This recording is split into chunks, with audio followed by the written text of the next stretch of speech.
Hello दोस्तों, तो चलो चलते हैं चौथे पार्ट के ऊपर। तीन पार्ट हम लोगों ने कर लिए हैं, जिसमें अलग अलग लेवल के क्वेश्चन हम लोगों ने किए हैं। इजी भी हैं, मॉडरेट भी हैं, और मॉडरेट वाली लेवल से अभी हम लोग थोड़ा सा नीचे हैं, एकदम मॉडरेट वाले लेवल पे नहीं पहुँचे। अभी हम लोगों ने 100 क्वेश्चन करने हैं, सिर्फ और सिर्फ सब्जेक्ट वर्ब एग्रीमेंट से रिलेटेड है।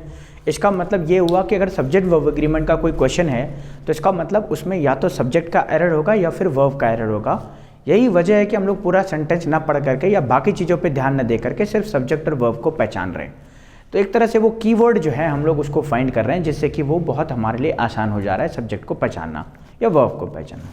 तो आइए जरा हम चलते हैं चौथे पार्ट के ऊपर। क्वेश्चन क्या लिखे हुए हैं जरा देखें। पहला क्वेश्चन है, neither of them are going to attend the party on 10th October. अच्छा, हम लोगों ने एक क्वेश्चन पढ़ा था कि भाई आइदर नाइदर ईच वन, जहाँ पर भी किसी सेंटेंस में आएगा आइदर नाइदर ईच वन, हम लोग उसको सिंगुलर मानेंगे। अच्छा, अगर सिंगुलर मानेंगे तो भाई ये देखो यहाँ पे आर आ रखा है, और इस आर को हमें करना पड़ेगा इज। क्या करना पड़ेगा?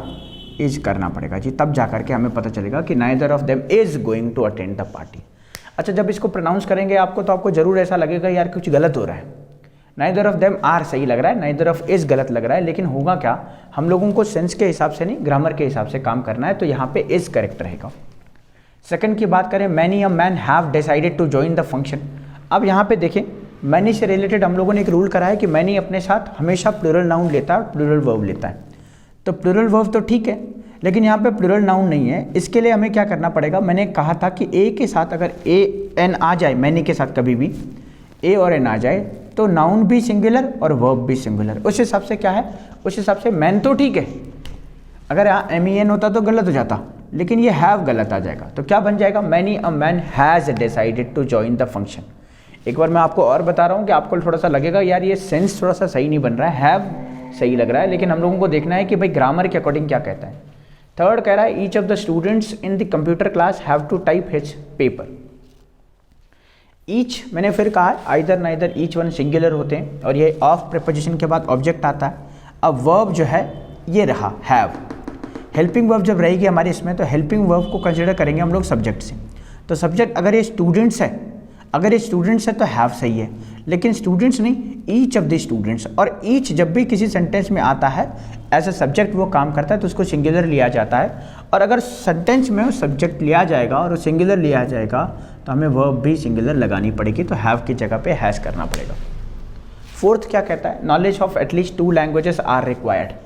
अब देखिए यहाँ पे या तो 2 लैंग्वेजेस की बात हो रही है या लैंग्वेजेस की नहीं, उन लैंग्वेजों के नॉलेज के बारे में बात हो रही है। तो देखा जाए उन लैंग्वेजों का नॉलेज होना जरूरी है, तो ये नॉलेज की बात हो रही है, और ये नॉलेज अनकाउंटेबल नाउन है, सिंगुलर नाउन है, और इस सिंगुलर होने की वजह से यहाँ पे आर की जगह पे एज लग जाएगा।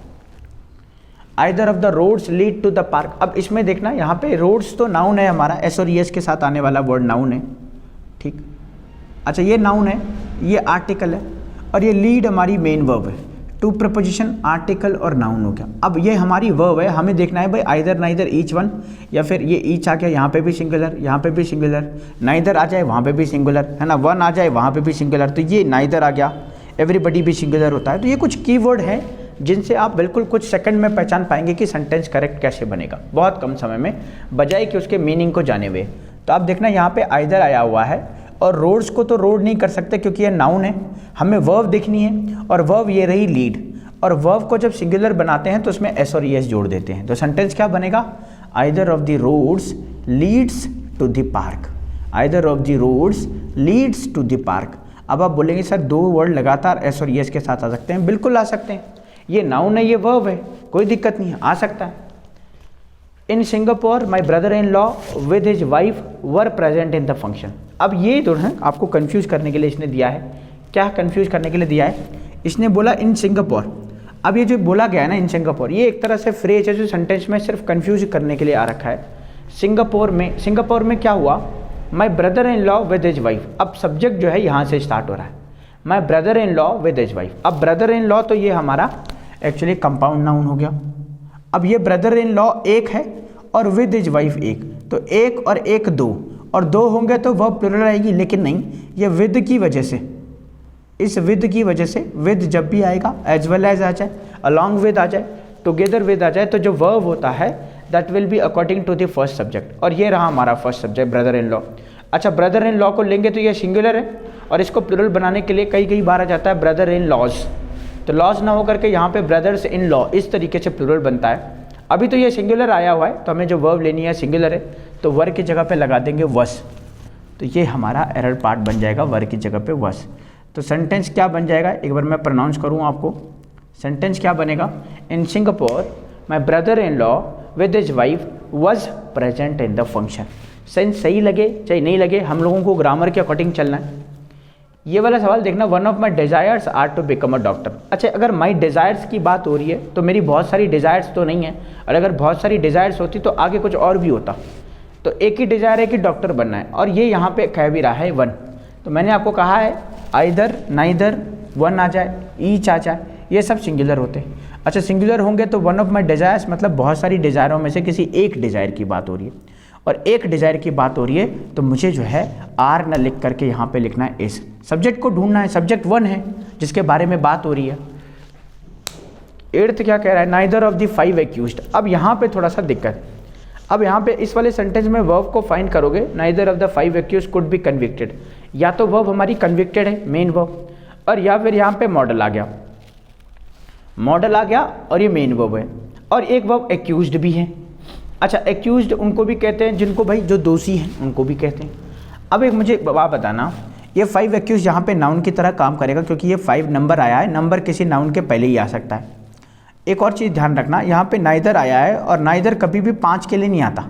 Neither of the 5 accused, neither आता है 2 लोगों के लिए, और यहाँ पे 5 की बात कर रहे हैं, तो वर्ब तो वैसे ही रहेगी, लेकिन यहाँ पे नाइदर की जगह पे हो जाएगा नन। थोड़ा सा उसने क्वेश्चन को घुमा लिया, मतलब ऐसे कम क्वेश्चन होते हैं जिनमें वर्ब एरर ना करके कुछ और आ जाए सब्जेक्ट वर्ब एग्रीमेंट के केस में।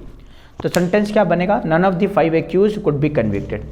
अगर मान लीजिए नाइदर में जैसे ये था, neither of them are going, अब यहाँ पे भी हम लोग कुछ और कर सकते हैं, लेकिन ये देम का पता नहीं है फिक्स कितने हैं। देम हो सकता है 2 की बात भी कर रहा हो, ज़्यादा की बात भी कर रहा हो, लेकिन यहाँ पे 5 जो है ना, इस 5 ने क्या किया, इस 5 ने बता दिया कि भाई 5 ही बात हो रही है, 5 होगी। तो इस वजह से यहाँ पे नाइदर ना होकर के नन हो जाएगा। वो घुमाना चाहता है आपको कि आप वर्ब पे देखते रहो, हम लोग का एरर कहीं कहीं और दे देंगे। एवरीबडी हैव कभी हो ही नहीं सकता। मैंने आपको कहा है एवरीबडी, समबडी, नोबडी, एनीबडी सब सिंगुलर होते हैं, और अगर ये सिंगुलर होते हैं तो हैव ना लिख करके मैं लिखूँगा हैज़। तो क्या बन जाएगा, everybody has to understand this. और लास्ट वाला पार्ट कहता है this is a strange world where each one have to solve this puzzle.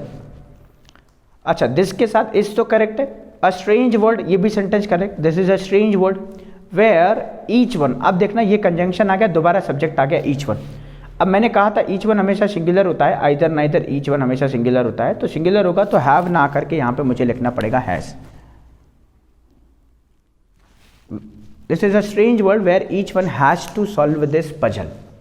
तो ये हम लोगों ने 10 क्वेश्चन कर लिए हैं, चौथा पार्ट था, ऑलमोस्ट 40 क्वेश्चन हमारे हो चुके हैं।